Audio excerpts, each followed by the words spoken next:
Closed doors, I'm a fool for your love.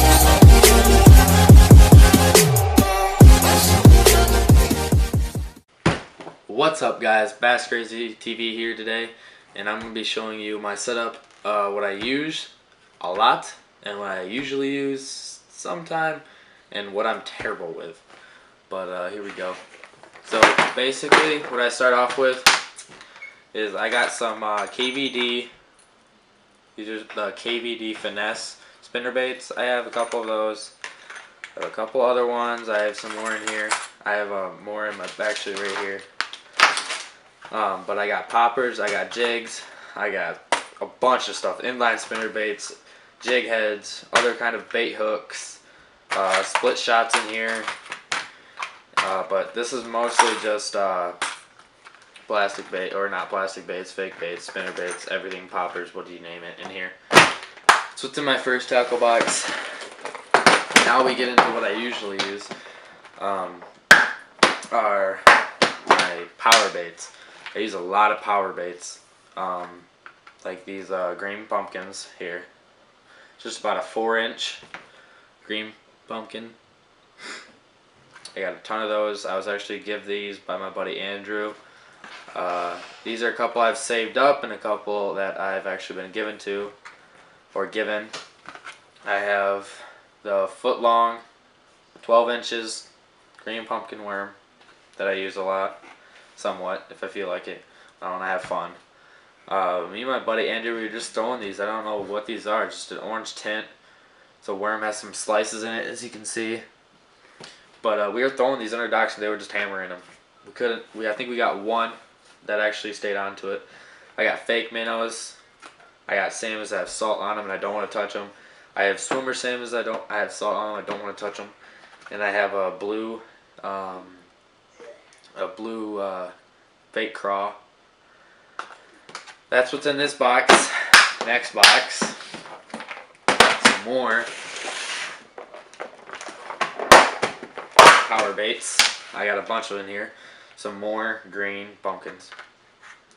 Got some blue with salt on it. I got a couple fake minnows. A couple of those. Got some purple ones. I got some small ones. I got a couple drop shot things I can use for when I throw drop shots and all that stuff like that. So that's basically what I use in this.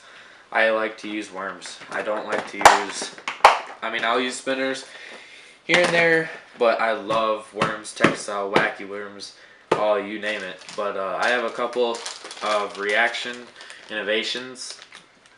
They're, I believe these are sweet pumpkin. They're a sweet beaver with red flakes in them, which I have one on my setup actually, on my spinnerbait, or on my spinner. But these things are great.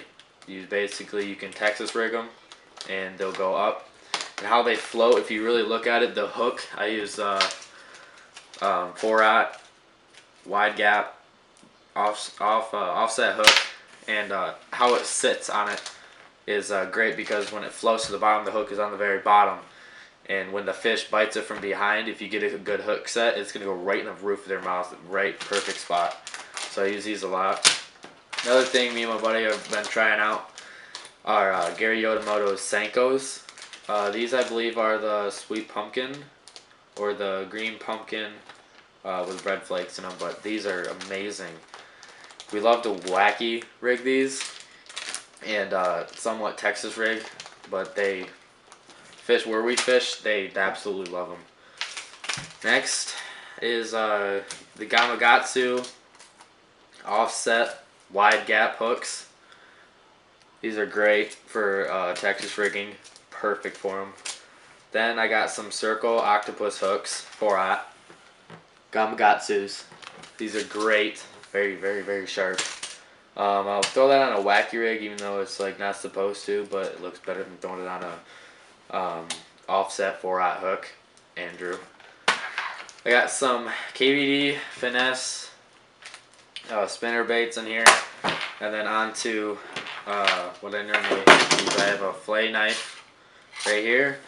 I have my Field and Stream scale, weighs the fish up to 50 pounds test.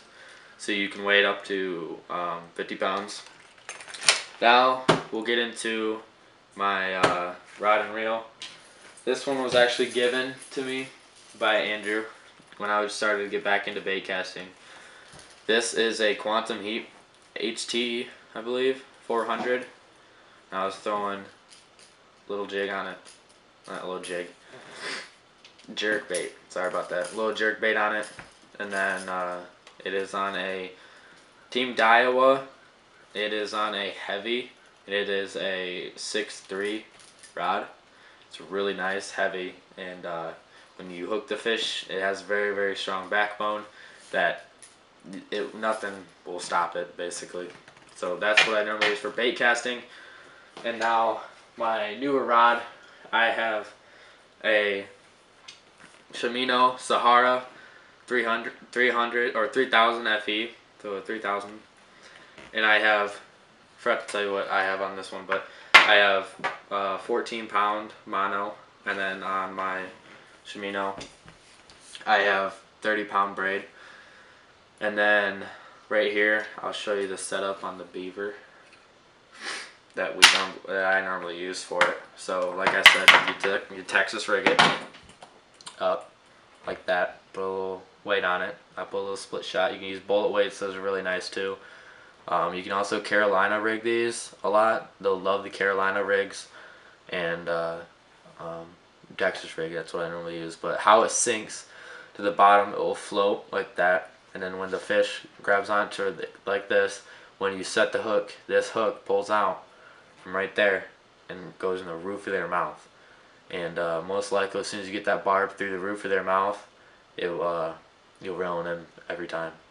But fish do love these things to death.